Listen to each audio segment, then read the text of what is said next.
Nothing is more fearful than fear itself, and there are many overcomers. This is my second time taking this course because I allowed something to overcome me, which are my fears of speaking before the public. I purposely practice being quiet because being amongst unfamiliar crowds intimidate me. I was unable to pass the course because I could not overcome my fears of speaking before my class. Public speaking is not something that I can avoid overall, so I decided to learn how to overcome my fear. I will share my story with you in hopes that it will also help you overcome your fears. The dictionary defines fear as a loss of courage or a strong emotion felt in anticipation of danger. And the first step to overcoming a fear is to acknowledge the fear. It also helps to make a list. If you'll notice in your presentation, I have photos. Whoopi Goldberg announced on the ABC's The View that she has a fear of flying. David Beckham has a fear of untidiness. This fear is called ataxophobia. Jennifer Love Hewitt has a fear of elevators. We all remember the Cowardly Lion from The Wizard of Oz. Although he was a fictional character, he had a fear of everything. And that's me. And my greatest fears are crowds. After learning about what your fears are, step 2 will help you learn why the fear exists. Determine and understand the fear and where it extends from. I fear being before crowds because they remove me from my sheltered comfort zone.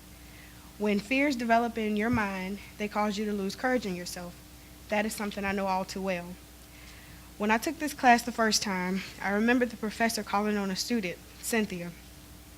He asked her to call on a random student, and that student was to come before the class and give an impromptu speech. I was playing the game, Don't Look, Don't Call on Me, but Cynthia didn't know that game because I didn't know she knew my name, but when I heard Devin, I got upset. I wasn't looking at her,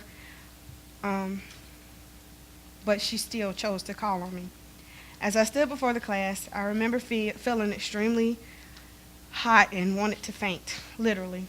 Needless to say, I bombed that speech and many others that followed.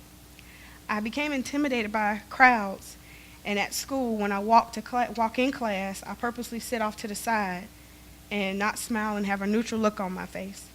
When I choose seats, I sit away from classmates so I can seek solitude.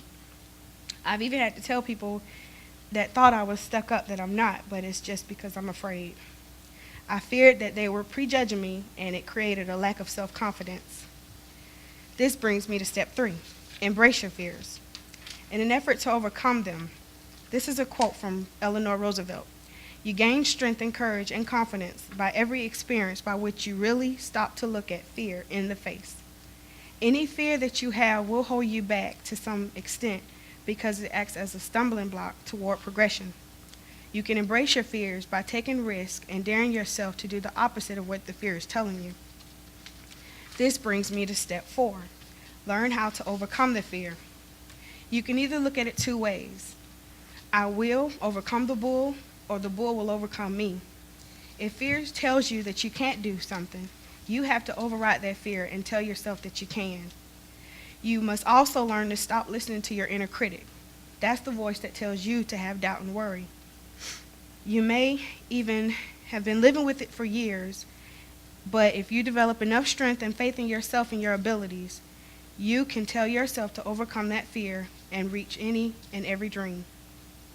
You have to mentally and physically challenge yourself to not let the fear hold you back. Some fears aren't as easy to tackle and require the help of others, possibly from supportive members and friends. In Whoopi Goldberg's case, she sought therapy. This brings me to the final step. Practice your steps to overcome the fear. By giving yourself an inspired push and taking baby steps towards your goal, you can see that it is possible to overcome anything. This is the part where you take all of what you've learned and put it into action. When you come in contact with a fearful situation, apply all that you have learned, and I guarantee that you will succeed. You may have to be willing to try things outside of what's normal or comfortable, but continue to practice. In my conclusion, fears are all unhealthy habits that will always stand in your way, if you allow. But by accepting the fact that you have them, understanding what causes them, while challenging yourself to push through them, you will overcome them. I could not say this back then, but I would also like to thank Cynthia and thank you for listening. Any questions? Thank you.